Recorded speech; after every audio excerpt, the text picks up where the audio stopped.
ક્યારે વિચાર્યું છે કે આપણા ઘરની બહારનો રસ્તો કોણ બનાવે છે? આપણી શાળાઓ કોણ ચલાવે છે?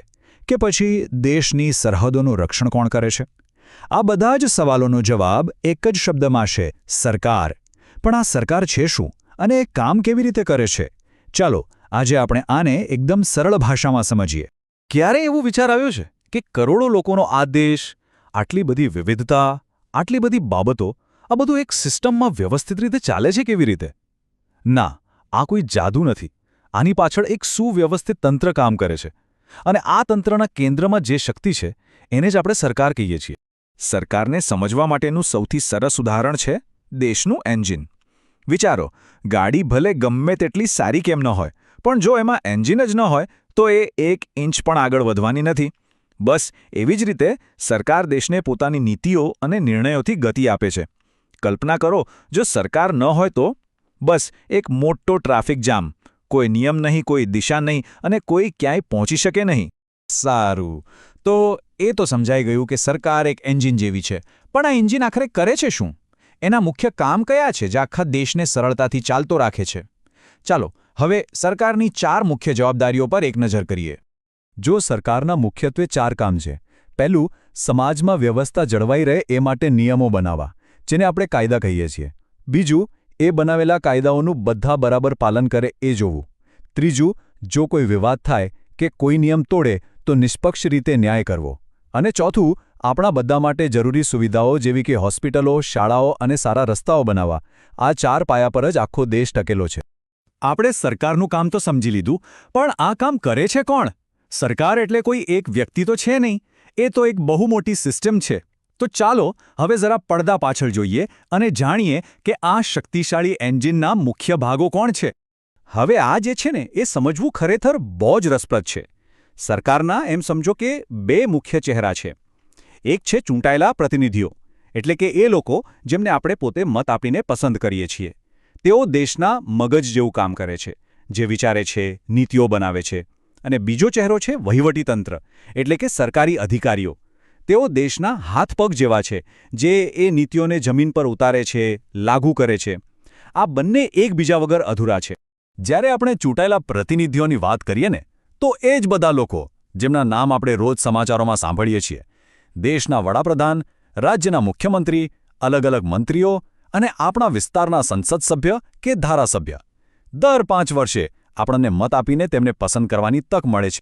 અને હવે બીજી બાજુ છે વહીવટીતંત્ર. આ એ લોકો છે જે રોજબરોજનું સરકારી કામ સંભાળે છે. જિલ્લાના કલેક્ટરથી લઈને તાલુકાના મામલતદાર, પોલીસ વિભાગ અને લાખો બીજા સરકારી કર્મચારીઓ. તેઓ સરકારની કરોડરજ્જુ સમાન છે, જે આ આખી સિસ્ટમને સતત અને અસરકારક રીતે ચાલતી રાખે છે. જેમ કાર ચલાવતી વખતે રસ્તા અને સ્પીડ પ્રમાણે અલગ-અલગ ગિયરનો ઉપયોગ થાય છે, બસ એ જ રીતે સરકાર પણ જુદા-જુદા સ્તરે, એટલે કે અલગ-અલગ ગિયરમાં કામ કરે છે. દરેક ગિયરનું પોતાનું એક ચોક્કસ કામ અને ક્ષેત્ર છે. ચાલો આ ગિયર સિસ્ટમને પણ નજીકથી સમજીએ. સૌથી ઉપર, સૌથી શક્તિશાળી ગિયર એટલે આપણો ટોપ ગિયર, કેન્દ્ર સરકાર. તે દિલ્હીથી આખા દેશનું સંચાલન કરે છે. દેશની સુરક્ષા, બીજા દેશો સાથેના સંબંધો, રેલવે અને આપણી ચલણી નોટો જેવા રાષ્ટ્રીય મહત્વના નિર્ણયો અહીંથી લેવાય છે. એના પછી આવે છે મિડલ ગિયર, એટલે કે રાજ્ય સરકાર. દરેક રાજ્યની પોતાની અલગ સરકાર હોય છે. જેમ કે આપણી ગુજરાત સરકાર, તે રાજ્યના વિષયો જેવા કે શિક્ષણ, સ્થાનિક પોલીસ અને આરોગ્યની દેખરેખ રાખે છે, કારણ કે દરેક રાજ્યની જરૂરિયાતો અને પડકારો અલગ-અલગ હોય છે. અને છેલ્લે પણ કદાચ આપણા માટે સૌથી મહત્વનો ગિયર, ગ્રાઉન્ડ ગિયર, એટલે કે આપણી પોતાની સ્થાનિક સરકાર, આપણા શહેરની નગરપાલિકા કે ગામની ગ્રામ પંચાયત. પીવાનું પાણી, ગટર, સફાઈ અને ગલીના રસ્તાઓ જેવી રોજબરોજની જરૂરિયાતોનું ધ્યાન તેઓ રાખે છે. શાસન અહીં આપણા ઘરના દરવાજા સુધી પહોંચે છે. તો આપણે સરકારના કામ, એના ભાગો અને એના અલગ-અલગ સ્તર વિશે તો જાણી લીધું. પણ આ આખી સિસ્ટમ જે એક મોટા સિદ્ધાંત પર ઊભી છે, જે પાયા પર ટકેલી છે, એ છે લોકશાહી. આ બધું લોકશાહીને કારણે જ શક્ય બને છે. લોકશાહીની સૌથી સચોટ અને સુંદર વ્યાખ્યા કદાચ આ જ છે.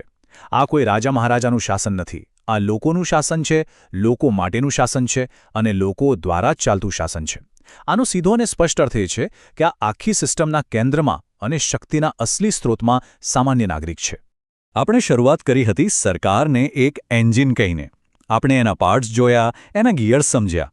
પણ હવે અંતિમ અને સૌથી મોટો સવાલ: જો સરકાર એન્જિન છે તો પછી ડ્રાઇવિંગ સીટ પર કોણ બેઠું છે? આ દેશરૂપી ગાડીની ચાવી ખરેખર કોના હાથમાં છે? જવાબ એકદમ સીધો અને એટલો જ શક્તિશાળી છે: મતદાર. લોકશાહીમાં આ એન્જિનનું સ્ટિયરિંગ વ્હીલ અને ચાવી બંને સામાન્ય નાગરિકના હાથમાં છે. પોતાના એક મત દ્વારા આપણે જ નક્કી કરીએ છીએ કે દેશ કઈ દિશામાં આગળ વધશે. યાદ રાખજો, આ એન્જિનના અસલી ડ્રાઈવર આપણે સૌ છીએ.